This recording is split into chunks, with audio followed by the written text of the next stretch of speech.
लगता है आज के टाइम में मोहम्मद यूनुस को समझ में आ रहा होगा कि जब आप सरकार में नहीं होते तो क्रिटिसाइज करना बहुत आसान होता है। ये बोलना कि प्रोटेस्टर्स के साथ ज्यादती हो रही है, दुर्व्यवहार हो रहा है, वो सब कहना बहुत आसान होता है। लेकिन जब खुद सत्ता में आकर डिसीजंस लेने पड़ते हैं तो रियल कॉम्प्लेक्सिटीज समझ में आती है।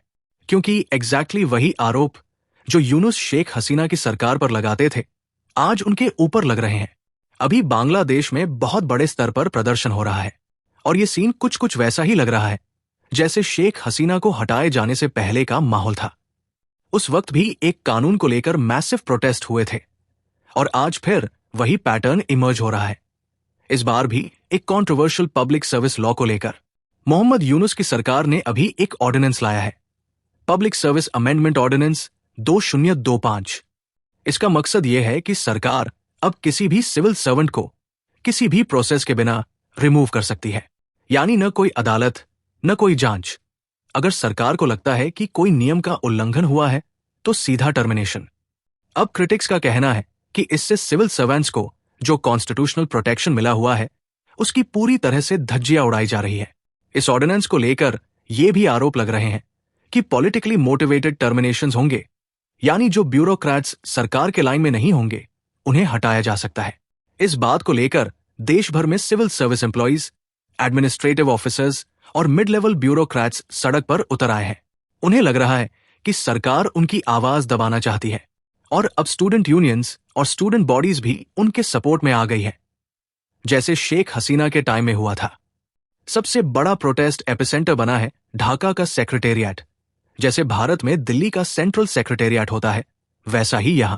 इसके अलावा चिटगांव, सिलहट, राजशाही, खुलना, हर जगह प्रदर्शन हो रहे हैं। 24 मई से ये प्रोटेस्ट्स लगातार चल रहे हैं।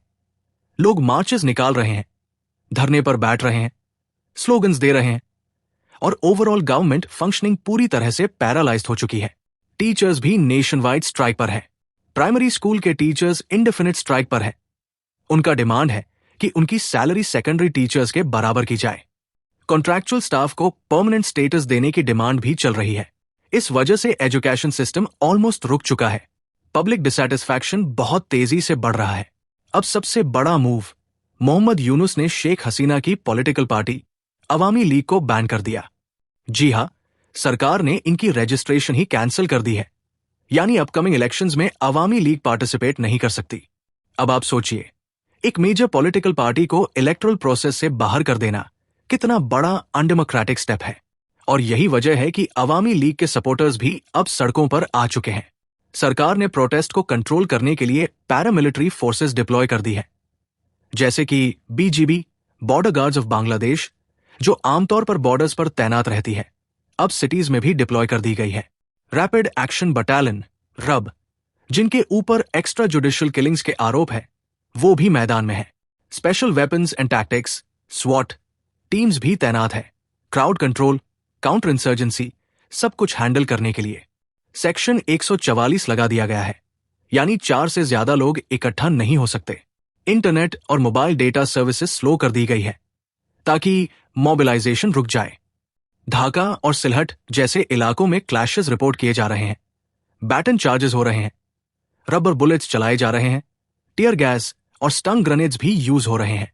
अगर आप इस पूरे क्राइसिस को लिंक करें तो याद होगा 2024 में जॉब कोटा को लेकर स्टूडेंट प्रोटेस्ट हुए थे और उस टाइम लगभग 1400 लोगों की मौत हुई थी। आज फिर सिमिलर अथॉरिटेरियन पैटर्न दिख रहा है, वही सप्रेशन, वही मेजर्स। आयरनी यह है कि जो लोग पहले मोहम्मद यूनुस को सपोर्ट करते थे अब वही उनके खिलाफ है।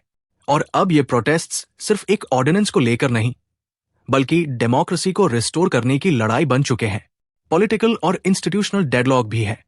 यूनुस चाहते हैं कि इलेक्शंस जून 2026 में हों, लेकिन ऑपोजिशन, सिविल सोसाइटी और मिलिट्री चाहती है कि इलेक्शंस दिसंबर 2025 तक हो जाएं। यूनुस ने रिफॉर्म्स के बड़े बड़े वादे किए थे, freedom of press, judicial independence, लेकिन आज वो सारे मुद्दे बैकग्राउंड में चले गए हैं। BNP, Bangladesh nationalist party, Khaleda Zia की पार्टी और लेफ्ट लीनिंग ग्रुप्स कह रहे हैं कि यूनुस स्ट्रक्चरल चेंज लाने में पूरी तरह से फेल हो गए हैं। सबसे बड़ी प्रॉब्लम यह है कि मिलिट्री के साथ उनके रिलेशंस बहुत खराब हो चुके हैं।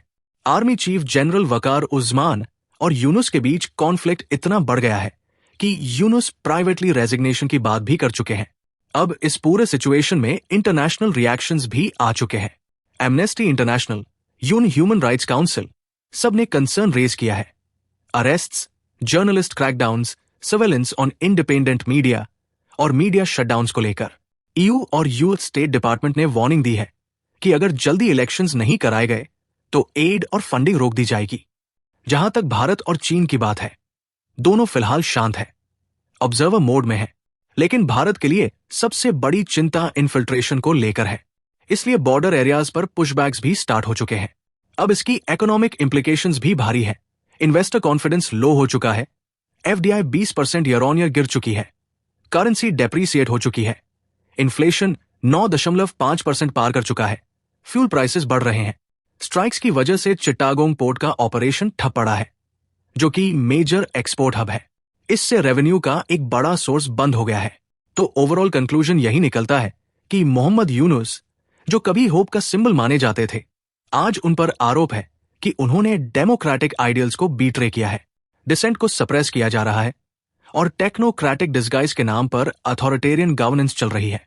तो ये थी पूरी पिक्चर जो बांग्लादेश में चल रहा है और क्यों प्रोटेस्ट्स इतने बड़े बन गए हैं। आई होप अब आपको ये पूरा इशू अच्छे से समझ में आ गया होगा।